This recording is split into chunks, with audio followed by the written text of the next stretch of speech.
کسی سے نرم لہجے سے بات کرنا، یہ خوب سمجھ لیں خلق کا اصل مطلب یہ نہیں ہے۔ خلق کہتے ہیں نیچر، وہ طبیعت جس پہ انسان کو ڈھالا جائے۔ ہر شخص کی ایک نیچر ہوتی ہے نا، کہتے ہیں بائی نیچر اچھا آدمی ہے، یہ بائی نیچر برا آدمی، کہہ رہے ہوتے ہیں نا لوگ، تبصرہ کر رہے ہوتے ہیں۔ تو خلق کا مطلب وہ نیچر جس پہ انسان کی پیدائش ہوئی ہے۔ اگر آپ کے دل میں کسی سے حسد ہے، جیلسی ہے، آپ کتنا ہنس کے بات کرتے ہیں، ہر بات سے پہلے شروع میں تھینک یو، آخر میں تھینک یو، درمیان میں کائنڈلی، جتنے بھی آپ اس طرح کے الفاظ لگا دیں، لیکن اگر آپ کے دل میں کسی کو خوش دیکھ کر حسد پیدا ہوتا ہے، جیلسی ہوتی ہے، تو آپ بائی نیچر ٹھیک نہیں ہے۔ شریعت آپ کے اخلاق کو اچھا اخلاق نہیں مانتی۔ آپ کے دل میں تکبر ہے، آپ کے دل میں شو مارنے کا شوق ہے۔ ہمارے ہاں اچھا اخلاق کیسے سمجھا جاتا ہے؟ کوئی نرم لہجے میں بات کرے، یہ بھی اخلاق کی ایک قسم ہے۔ لیکن قرآن و سنت سے جو ہمیں پتہ چلتا ہے خلق عظیم، اس سے مراد یہ ہے کہ آپ اندر سے ٹھیک ہو جائیں۔ آپ کی جو اندر کی بیماریاں ہیں، حسد، بغض، کینہ، لالچ، ایک دوسرے کی ٹانگیں کھینچنے کا جذبہ، یہ ساری چیزیں آپ میں کیا ہو جائیں؟ ختم ہو جائیں۔ تو ہمارے نبی صلی اللہ علیہ وسلم کی سیرت میں ہمیں جنگ بھی ملتی ہے، ہمارے نبی صلی اللہ علیہ وسلم کی سیرت میں ہمیں لوگوں سے لین دین کے طریقے بھی ملتے ہیں۔ تو تین چیزیں ہمیں نبی صلی اللہ علیہ وسلم کی جو بچپن کی زندگی سے متعلق ہیں وہ بہت واضح طور پہ ملتی ہیں۔ ان میں ایک آپ صلی اللہ علیہ وسلم میں حیا بہت غالب تھی۔ حیا ایک ایسی چیز ہے جو انسان کو بہت ساری برائیوں سے روکتی ہے۔ آپ نے سنا ہوگا پہلے زمانے میں، اب بھی کہتے ہیں بچے کوئی الٹا سیدھا کام کر رہے ہوتے ہیں، ماں باپ کیا کہتے ہیں؟ بھائی ذرا حیا کرو، کہتے ہیں کہ نہیں کہتے؟ اور ایک روایت میں آتا ہے اذا فاتک الحیاء فافعل ما شئت، جب تم میں حیا ختم ہو جائے تو پھر جو چاہے کرو۔ پھر نہ آپ کسی بڑے کی عزت کرتے ہیں، نہ آپ کوئی ایسا کام کرتے ہیں جس میں آپ کی عزت جانے کا خطرہ ہو، یہ ایسا کام بھی کرتے ہیں جس میں آپ کی عزت جانے کا خطرہ ہو۔ تو ایک چیز تو ہمیں نبی صلی اللہ علیہ وسلم کی سیرت میں یہ ملتی ہے کہ نبی صلی اللہ علیہ وسلم بچپن سے ہی آپ بہت زیادہ حیا والے تھے۔ دو کوالٹی آپ کی بچپن سے ہی جو عرب میں مشہور تھی، ایک صادق ہونا، ایک امین ہونا۔ آپ صلی اللہ علیہ وسلم کی زبان پر بچپن میں بھی کبھی جھوٹ نہیں آیا ہے۔ آپ نے دیکھا آج بعض دفعہ ماں باپ اپنے بچوں کو جھوٹ سکھا رہے ہوتے ہیں، یہ کہہ دینا ٹیچر سے چھٹی کیوں کی؟ جی دادی کا انتقال ہو گیا تھا۔ ایک دفعہ ایک بچے کی دادی گئی ہے اسکول میں نا، اور بچے کو لینے گئی کہ میرا بیٹا آج لیٹ ہو گیا، کہاں ہے؟ تو انہوں نے کہا وہ تو آپ کے انتقال، آپ کے جنازے پہ گیا ہوا ہے۔ وہ اسکول کے ٹیچر نے کہا کہ وہ تو آپ کے جنازے پہ گیا ہوا ہے۔ تو والدین بچوں کو بتا رہے ہوتے ہیں کہ چھٹی کر لو، اسکول میں یہ کہہ دینا یہ ہو گیا تھا۔ تو وہ بچپن سے کیا سکھا رہے ہیں؟ جھوٹ بولنا سکھا رہے ہیں۔ تو وہ کل آپ سے بھی جھوٹ بولے وقت، دیکھیے عجیب بات ہے، نبی صلی اللہ علیہ وسلم نے 40 سال کے بعد نبوت کا جب دعویٰ کیا نا کہ میں اللہ کا نبی ہوں، تو آپ نے اپنی نماز کو پیش نہیں کیا کہ دیکھو میں اتنے عرصے سے نماز پڑھ رہا ہوں، دیکھو میں غار حرا میں جا کے عبادت کر رہا ہوں، یہ اس کی علامت ہے میں سچا نبی ہوں۔ نہ یہ چیزیں پیش نہیں کی ہیں، بلکہ آپ نے فرمایا کہ بتاؤ کیا تم نے زندگی میں میری زبان سے کبھی جھوٹ سنا ہے کیا؟ سمجھ میں آ رہی ہے بات؟ کیریکٹر کو پیش کیا ہے، کیریکٹر۔ کبھی خیانت دیکھی؟ کبھی میری زبان سے زندگی میں جھوٹ نکلا ہو، یہ خیانت کی ہو، قوم کے ساتھ خیانت کی؟ کیونکہ جو لالچی ہوتا ہے، جھوٹا ہوتا ہے، اس میں دو چیزیں سب سے زیادہ، وہ خائن ہوگا، جو 2 نمبر آدمی ہوتا ہے نا، وہ جھوٹ نہیں، وہ کبھی سچ نہیں بولتا، جہاں اس کا مفاد نظر آئے گا اپنی زبان کو بدل دے۔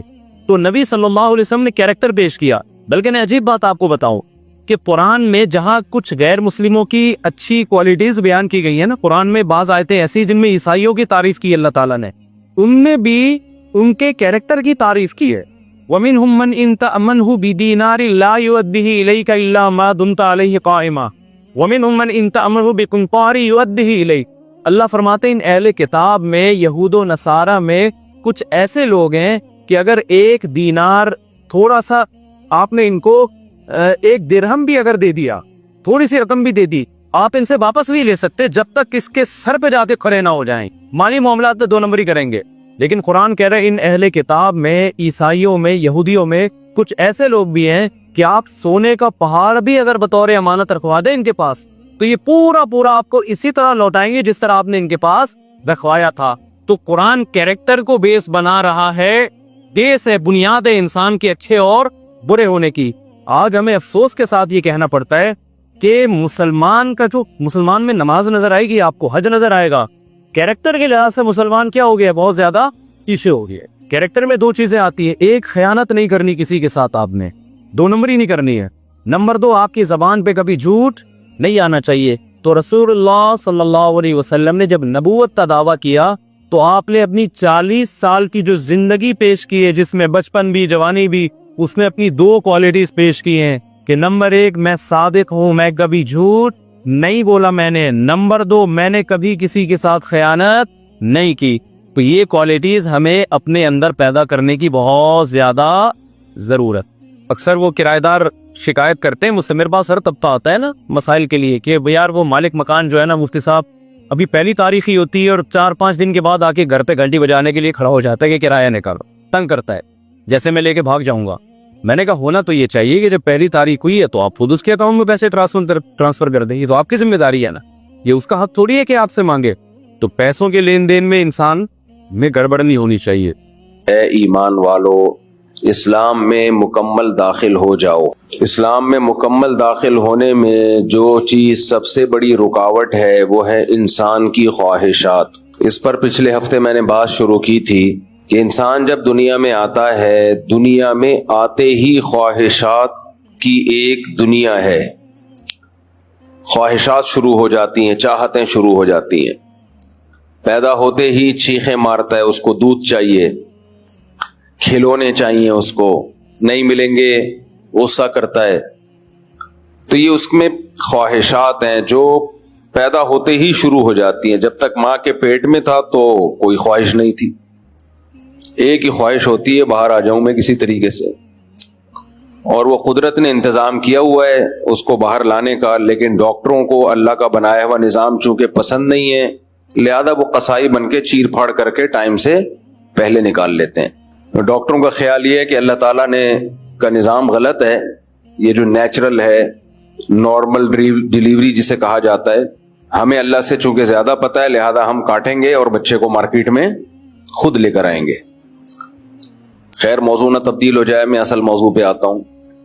آپ کہہ سکتے ہیں کچھ عورتیں بیمار بھی تو ہوتی ہیں، کچھ یقیناً ہو سکتی ہیں، یہ نہیں ہو سکتا کہ ہر 2-3 کے بعد آپریشن، 2-3 کے بعد آپریشن، اس سے تو دنیا کا نظام ہی تباہ و برباد ہو جائے۔ خیر، تو جب دنیا میں آتا ہے خواہشات اس کی شروع ہو جاتی ہیں، پھر اس کو خواہشات کا اتنا بڑا جال اور اتنا بڑا سمندر اس کے سامنے ہوتا ہے کہ اسے اگر صحیح راستے کا پتہ نہ چلے، سیدھے راستے کی ہدایت نہ ملے تو وہ غلط رخ پہ چلنا شروع کر دیتا ہے۔ یہ ہدایت اس کو کہاں سے ملتی ہے؟ یہ ہدایت اس کو کبھی کلچر بتاتا ہے صحیح کیا ہے غلط کیا ہے، اس کا خاندان بھی بتا رہا ہوتا ہے، اس کے دوست احباب اس کو گائیڈ کر رہے ہوتے ہیں، یعنی پہلے دن سے اس کو گائیڈنس ملنا شروع، کچھ بعض دفعہ اس کی عقل بھی ہدایت دے رہی ہوتی ہے اس کو، وہ بتا رہی ہوتی ہے یہ صحیح ہے یہ غلط ہے۔ تو بہت سارے اسباب مل کے اس کو سدھارنے کی بھی کوشش کرتے ہیں اور بگاڑنے کی بھی کوشش کرتے ہیں، یہ دونوں کوششیں ایک ساتھ ہو رہی ہوتی ہیں۔ اچھا وہ کیا کرتا ہے، انسان کے اندر یہ ٹیکنیکل فالٹ ہے کہ وہ ہر گائیڈنس کو، ہر ہدایت کو سیدھا راستہ سمجھ کے لے رہا ہوتا ہے، حالانکہ وہ ہر ہدایت سیدھا راستہ نہیں ہوتی۔ ہندو کے ہاں جب بچہ پیدا ہوتا ہے تو وہ دیکھتا ہے، اسے نہیں پتا کہ میں نے عبادت کرنی ہے نہیں کرنی ہے تو کتنے معبود ہیں، پتھر کی عبادت کرنی ہے یا ایک خدا کی عبادت کرنی ہے، اسے کچھ معلوم نہیں ہے۔ لیکن نبی صلی اللہ علیہ وسلم نے فرمایا فَأَبَوَاهُ يُهَوِّدَانِهِ أَوْ يُنَصِّرَانِهِ أَوْ يُمَجِّسَانِهِ، بچہ اپنے والدین کو دیکھتا ہے کہ وہ پتھر کی مورتیاں بناتے ہیں اور ان کے سامنے میرے ماں باپ جھکتے ہیں، تو وہ یہاں سے گائیڈنس لیتا ہے، وہ سمجھتا ہے کہ یہ عمل ٹھیک ہے، مجھے بھی ایسا کرنا چاہیے، وہ اس کو ٹھیک سمجھنا شروع کر دیتا ہے۔ اپنے خیال میں وہ سیدھا راستہ لے رہا ہے، لیکن آپ کا کیا خیال ہے، یہ ہدایت درست ہدایت ہے یا غلط ہدایت ہے؟ بولو نا، غلط ہدایت ہے بھائی۔ پھر تھوڑا سا وہ بڑا ہوتا ہے، دیکھتا ہے دنیا میں نشہ بھی چل رہا ہے، اس کا دوست شراب پی رہا ہے، اس کے پڑوسی شراب پی رہے ہیں، سب پیتے ہیں، تو وہ کہتا ہے ہم بھی ٹرائی مارتے ہیں، وہ بھی کیا کرتا ہے، وہ بھی پینا شروع کر دیتا ہے۔ تو یہ گائیڈنس اگر وہ ان لوگوں میں نہ رہتا تو شراب پیتا؟ کبھی بھی نہیں پیتا، وہ اس کو کیا پتا یہ گند کیا ہے، دائیں بائیں لوگوں سے, اپنے ماں باپ سے سب سے زیادہ متاثر انسان اپنے والدین سے ہوتا ہے. ابا پیتے ہیں تو بیٹا بھی پھر کہے گا ابا جب پی رہے ہیں تو ہم بھی پیئیں گے. تو وہ دائیں بائیں ماحول دیکھتا ہے اور وہ وہاں سے ہدایت لیتا ہے اور وہ بھی پینا شروع کر دیتا ہے. تو یہ صحیح ہدایت لے رہا ہے یا غلط؟ ہدایت تو لے رہا ہے, کیونکہ اگر یہ دائیں بائیں نہ دیکھتا تو نہ پیتا. خود سے اس گندگی کی طرف کبھی بھی انسان کا ذہن نہیں جاتا. لیکن کچھ صحیح چیزیں بھی لے رہا ہوتا ہے. وہ دیکھتا ہے قانون بہت مضبوط ہے, چور پکڑے جاتے ہیں, ان کو سزائیں ملتی ہیں, اور جو انسانیت کی خدمت کرتے ہیں ان کو سوسائٹی اپریشیٹ کرتی ہے, ان کی حوصلہ افزائی کرتی ہے. تو اس بہانے وہ بھی کچھ نیک کام کر لیتا ہے. اس نے دیکھا فلاں نے غریبوں کو کھانا کھلایا, محلے میں لوگوں نے بڑی واہ واہ کی, بڑا اچھا آدمی ہے, نائس پرسن ہے. تو وہ دو لوگوں کو دیکھا دیکھی وہ بھی کبھی چندہ دے دیتا ہے, کبھی کسی ٹرسٹ میں پیسے دے دیتا ہے, لوگوں کو کھلا دیتا ہے. تو یہ ہدایت بھی اس نے کہاں سے لی ہے؟ بولو, خود سے نہیں, پبلک کو دیکھا اس نے. تبھی جن کے باپ دادا سخی ہوں اکثر بچے بھی ان کے سخی ہوتے ہیں, کیونکہ یہ والے ہدایت گائیڈنس انسان سب سے زیادہ اپنے باپ اور اپنی ماں سے لیتا ہے. ہر طرح کی ہدایت. مذہب اپنے ماں باپ سے لے رہا ہے تو باقی کیا رہ گیا بھائی؟ جب مذہب ماں باپ سے لے لیا تو باقی کیا رہ گیا؟ یہ جو غیر مسلموں میں زنا اتنا عام ہو گیا نا, اس کی وجہ یہ کہ نکاح ختم تو پیدا ہی بچہ گرل فرینڈ سے ہو رہا ہے. تو زنا سے جب بچہ پیدا ہو رہا ہے تو بچہ پھر آگے نسل تو زنا سے ہی چلائے گا نا. وہ میں نے ایک بیان کیا تھا, اس پہ شارٹ کلپ لازمی بنا دینا.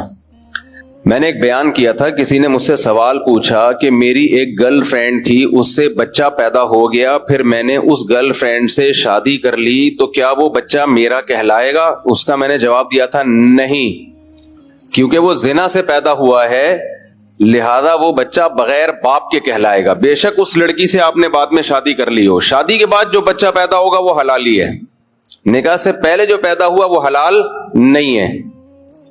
تو آپ اس کے باپ نہیں ہو, چاہے بے شک آپ نے اس گرل فرینڈ سے بعد میں شادی کر لی ہو.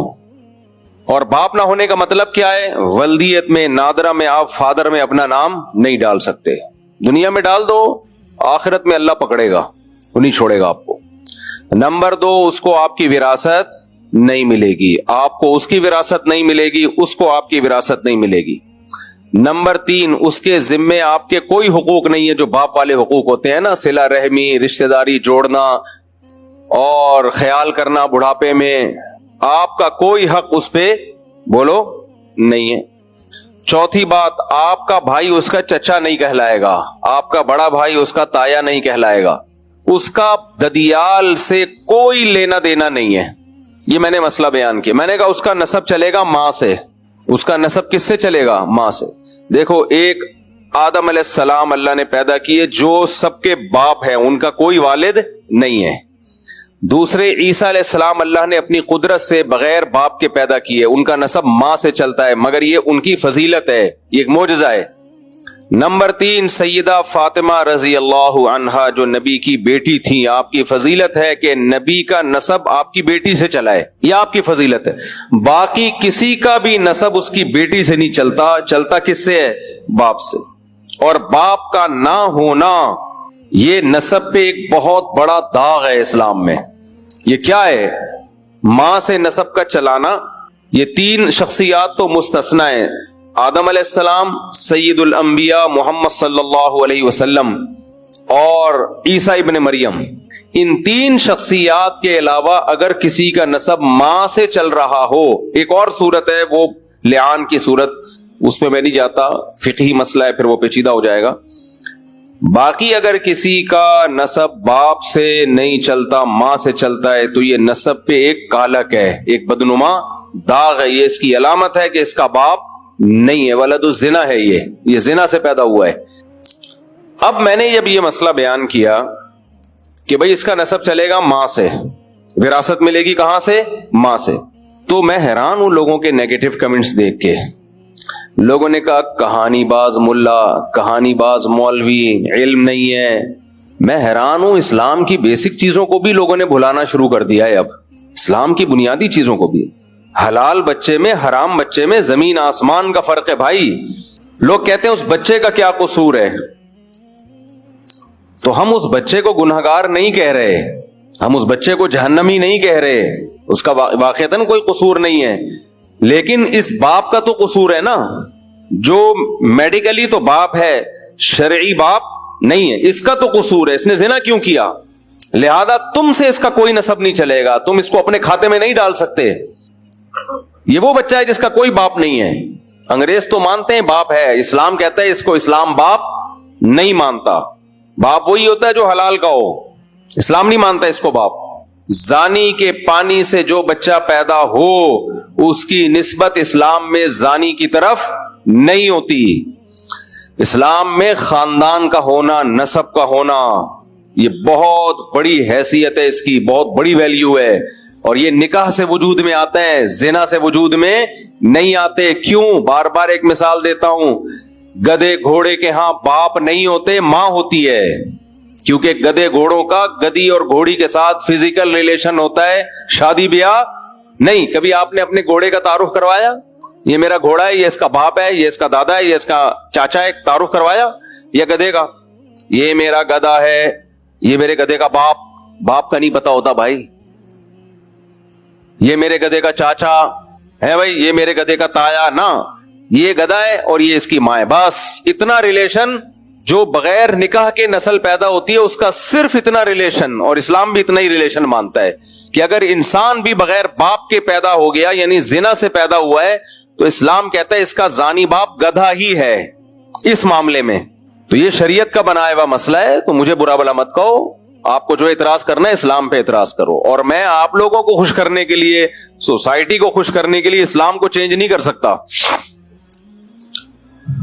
اسلام کو چینج کرنا ہوتا نا, میں 4 شادیوں پہ بات ہی نہیں کرتا, کیونکہ لوگ خوش نہیں ہوتے اس سے. جو پڑھے لکھے لوگ ہیں نا, جناب پروفیسر غامدی صاحب نے بیان دیا ہے بھی 4 شادیوں کے خلاف. انہوں نے بڑے اپنے ہی وہ جو ان کا ایک اچھا اسٹائل ہے بات کرنے کا, اس اسٹائل میں انہوں نے کہا ہے کہ وہ میں اس لیے پیش کر رہا ہوں آپ کے سامنے, اس کے نیچے پازیٹیو کمنٹس, لوگوں کے کمنٹس کیا تھے کہ یہ ہوتے ہیں پڑھے لکھے لوگ.